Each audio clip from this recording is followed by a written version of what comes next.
Everyone produces garbage. Sweden is no different, but it's what they do with that waste that is a bit unusual. Swedes produce a fair amount of waste, approximately 460 kilos per person and year, which amounts to 4.4 million tons every year. Less than 1% goes to landfill, and the rest is about 50-50 recycled and energy recovery.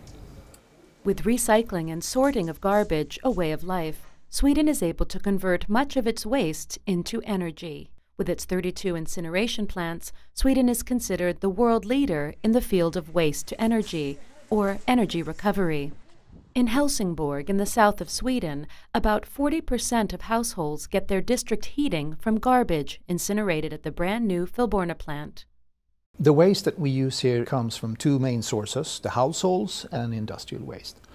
It is sorted, meaning that scrap metal, foodstuffs, glass, etc. has been sorted prior to incineration here.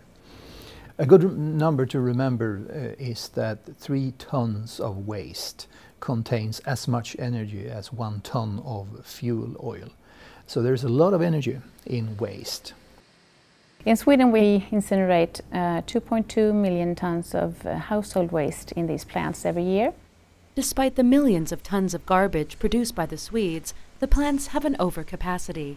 This has led to an interesting business for Sweden, the importing of waste from other European countries. Waste today is a commodity in a different way than it has been.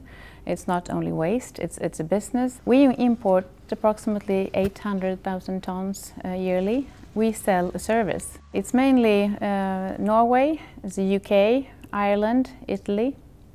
What we have here is imported English household waste.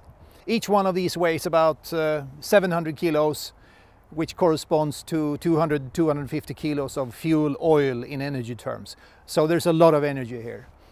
20% of the fuel that we use here at the Filborna plant is imported primarily from England. It is sorted waste. Metals has been sorted out, glass has been sorted out, foodstuffs has been sorted out.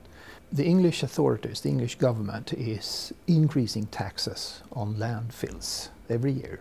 So there's a pressure on finding other solutions than landfills in England. It seems like a win-win. Good business for Sweden and less landfill in Europe. But it's not without controversy. What about the environmental impacts of waste to energy? Is this clean energy? Well, it depends on how you look at it. Compared to the alternative of landfill, this is a much better solution. Having said that, all incineration of waste must be done in a proper manner. We are at half of the levels that are actually permitted. So we are far below the emission levels that the authorities has demanded from us. In a European perspective, every year some 150 million tons are landfilled every year throughout Europe. So there are huge amounts of waste. As we speak, EU is looking at the legislation and the Waste Framework Directive, and we think that they're going to suggest higher recycling targets and also more landfill bans. I think in the long run, the world needs to produce less waste. The world has a garbage problem. In the meantime, waste incineration and extracting energy from the waste is a good solution.